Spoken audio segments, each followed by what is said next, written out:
La première chose que tu fais dans Chippy, c'est te réveiller dans une décharge. La dernière chose que tu fais, c'est sauver le monde. Chippy, c'est un jeu très particulier parce que quand on se réveille, c'est pas juste on se réveille, c'est une âme qui joue du piano avant d'en sortir et de nous transpercer le cœur. On est un mouton, mais pas n'importe quel mouton, un mouton en peluche, manifestement pas très désiré vu qu'on a terminé dans un égout, et là, j'ai aucune idée de quoi faire. Et comme dans n'importe quel jeu en 2D, quand tu sais pas où aller et que tu veux avancer, tu vas à droite. Et en allant à droite, je vois une plaque de pression qui va ouvrir une porte. Le problème, c'est qu'il y a un trou au milieu, pas un gigantesque trou. À vue d'œil, je dirais 40 cm, ou 50 max. Bon ok, j'ai peut-être sous-estimé le trou. Cette fois-ci, je prends de l'élan et ça passe sans problème. Je rentre dans cette salle, ma foi, plutôt belle, et je croise les premiers êtres vivants de ma partie. Des petits oiseaux trop mignons. Après être descendu vraiment bas et avoir fait une petite session de parcours, j'arrive ici, où je peux apercevoir la lumière du soleil. Plutôt agréable. Mais vous savez ce qui est moins agréable? Les trous. Et celui-là, il est beaucoup plus gros que le premier.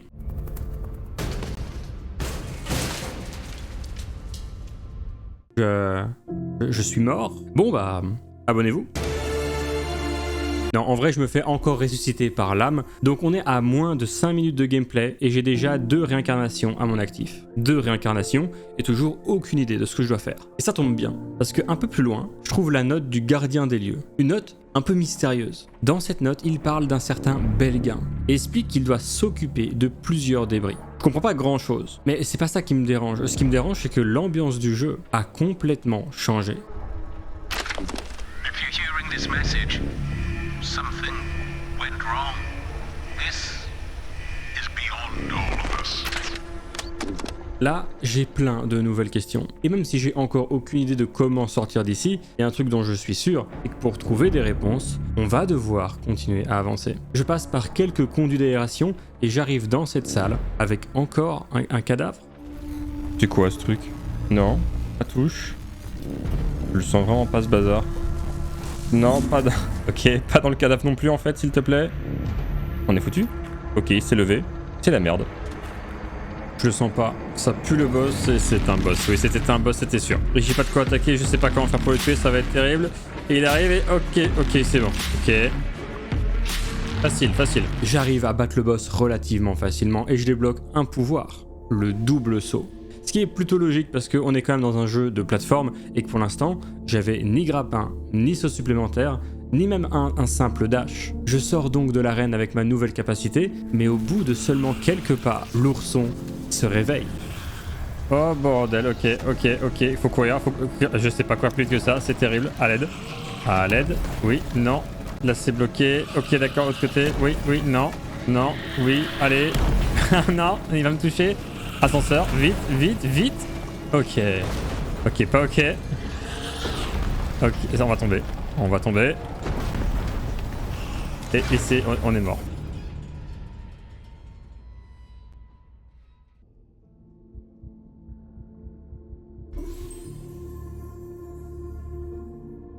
C'est la 3e fois que je me fais ressusciter. Et on va pas se mentir, ça commence à faire beaucoup. Alors je me réveille, je commence à visiter les alentours, et il semblerait qu'on ait atterri en bas. Mais pas en bas. Non, en bas, vraiment en bas. Beaucoup trop bas. Mais heureusement, grâce à mon nouveau pouvoir, j'arrive à trouver ma 2e cassette. Apparemment, on serait dans une partie abandonnée des égouts. C'est ici que des employés travaillaient à l'époque. Ce qui explique en partie cette note qu'on va trouver juste à côté de la radio.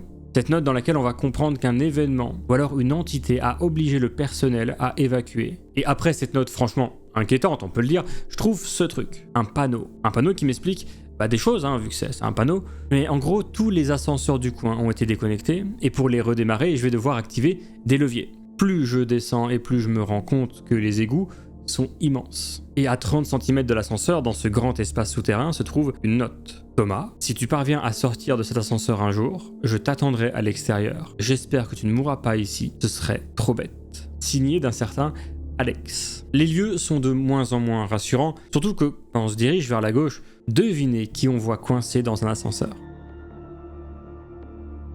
Bon, on est définitivement plus en sécurité ici. Même si en vrai, moi je suis un mouton. Qui pourrait s'attaquer à un mouton? Un ours en peluche possédé par une âme maléfique? Peut-être. Mais pour le moment, on est ici. dans ce qui semble être le fond des égouts. Et là je trouve une autre note où on mentionne le fameux Belguin qui m'informe qu'une zone encore plus basse se trouve juste sous mes pieds. Et bien évidemment on va y aller. Tant qu'on regarde pas le cadavre à 5 cm de mon visage, le paysage, lui, il a de la gueule. On pourrait presque croire que c'est accueillant. Je trouve une nouvelle cassette. They lied to me. The center of your operation is on a scale I cannot comprehend. Whatever happened here, they're all dead. Toujours pas rassurante, bien sûr. Évidemment, les cassettes, c'est jamais rassurant, j'ai l'impression. Et en regardant aux alentours, je trouve un levier. Quand je le tire, il y a un voyant vert qui s'allume. Un voyant parmi 6 voyants. On est à 1 sur 6. Comme dans à peu près n'importe quel jeu vidéo, si je dois tirer sur des leviers, va falloir les trouver. J'en trouve un, j'en trouve deux. Et c'est quoi ça? Pas de retour en arrière. Je sens que je vais le regretter. Et je sais pas pourquoi. J'ai très envie d'y aller. On est entré dans un site d'archéologie. Et bien évidemment, il y a encore un cadavre. Avec juste à côté une cassette. Right. I'm finding another way around. Note to self. Ancient traps are not for me. Just as this guy. La cassette d'un aventurier, ou alors un technicien, on sait pas trop, qui s'est perdu, comme nous. Et je sais pas pourquoi, mais cette statue de taureau jonchée de corps sans vie va sans doute pouvoir nous aider.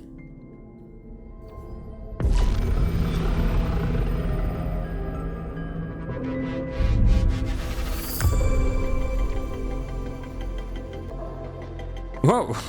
Ok, on vient de débloquer le dash. Bah alors dashons.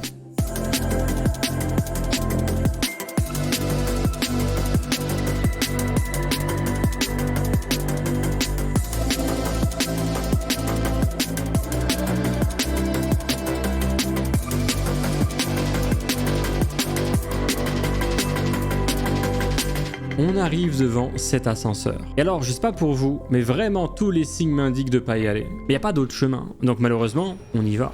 Welcome to the Belgian Institute. Your will be soon.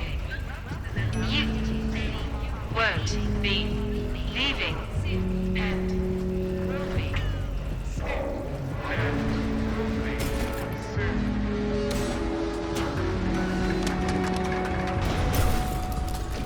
Ça, c'est le genre de truc que t'as pas vraiment envie d'entendre, surtout quand juste après t'arrives ici. À côté des corps disposés sur le sol, on trouve une lettre qui explique qu'une certaine expérience se serait déroulée ici, commanditée par Belguin. On découvre en fait que Belguin c'est une entreprise, que l'auteur de la lettre est un investisseur de l'entreprise et que cette expérience serait une révolution. Le genre de révolution qui peut changer la vie de tous les humains sur cette planète. Le seul problème, c'est que là ce que je vois c'est surtout des corps sans vie. Plus loin, je trouve d'autres notes qui nous confirment que l'expérience s'est visiblement pas très bien déroulée. Ça s'est tellement mal déroulé que les lettres ressemblent étrangement à des testaments, comme si les gens qui écrivaient les lettres savaient qu'ils allaient mourir de manière assez imminente, ce qui ma foi n'est pas du tout rassurant. Surtout quand on n'a aucune idée de ce qui les a tués.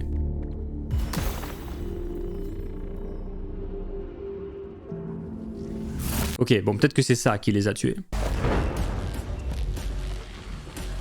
Ça n'a plus rien à voir avec la première phase. On est passé d'un ours en peluche un peu débile qui se jette contre des pics à un ours maléfique qui génère de l'électricité et qui se téléporte en se jetant sur moi pour me poignarder. Depuis quand on peut progresser si vite? Il y a même pas 20 minutes qui séparent les deux combats. J'arrive à le battre et à casser le cristal au centre de l'arène, ce qui me donne mon troisième pouvoir. Un pouvoir qui est complètement broken d'ailleurs, car il s'agit littéralement de pouvoir voler. Et voler, c'est cool.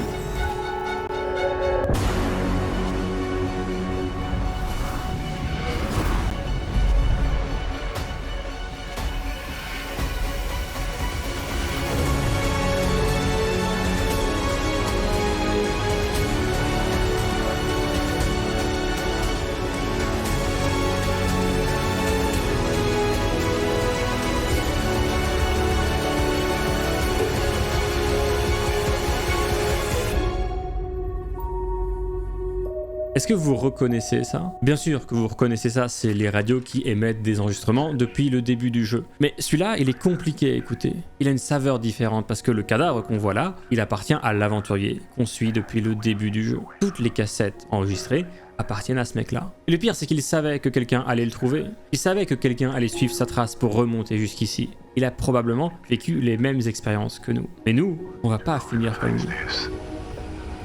Good luck. Whatever you do,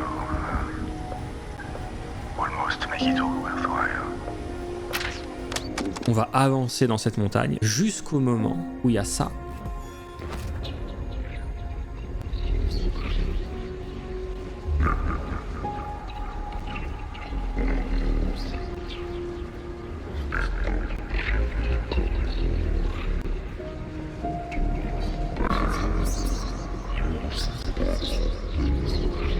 Une divinité avec la voix super grave qui vient de me dire que je dois rendre mes pouvoirs. Mais ça, voyez-vous, c'est pas un truc normal dans un jeu vidéo, parce que ça détruit totalement l'impression d'accomplissement. Je perds ce pourquoi je me suis battu durant tout le jeu. Et si on me dit ça maintenant, c'est sûrement parce que la fin du jeu, elle est plus que proche. Alors pour la dernière fois dans cette histoire, on va se diriger vers la droite. J'arrive dans une pièce immense avec un portail tout aussi grand en son centre. Quand je l'approche, il y a une lueur bleue qui se forme dedans et l'un des 4 petits portails s'allume.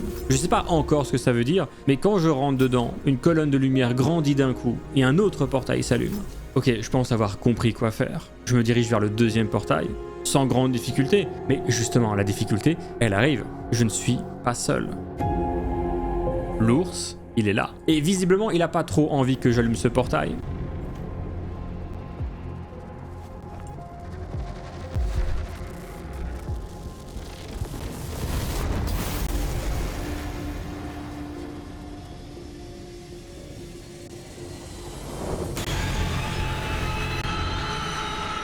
Enfin non, c'est pas lui qui a pas envie, c'est l'âme violette qui veut pas me laisser finir ma quête. Parce que là, l'ours, il est en train de me défendre. Depuis le départ, l'ours, c'est qu'un simple ours en peluche manipulé. D'ailleurs, sans doute comme moi, je suis qu'un simple mouton en peluche manipulé. Et maintenant qu'il a l'occasion de se libérer de l'âme maléfique, il va pas hésiter à me protéger. À chaque fois que j'active un portail, je perds un pouvoir. Ok, ça c'est le pouvoir de voler que je viens de perdre du coup. C'est la même couleur. Et il y a un nouveau portail, ok. Ok, ça c'est les cornes de taureau. Ouais, ok, c'est les cornes de taureau, donc on sait plus dasher. C'est officiel, on ne sait plus dasher, on ne sait plus voler. Et nouveau portail. Et là c'est le double saut du coup. Ça veut dire que là je suis officiellement à poil. Je ne sais plus rien faire. Je n'ai plus rien pour me défendre. Et du coup c'est le gros portail qui s'ouvre. On dirait. Et maintenant que j'en ai plus aucun, et que l'ourson est libre de l'âme maléfique, c'est le moment de rentrer dans ce portail.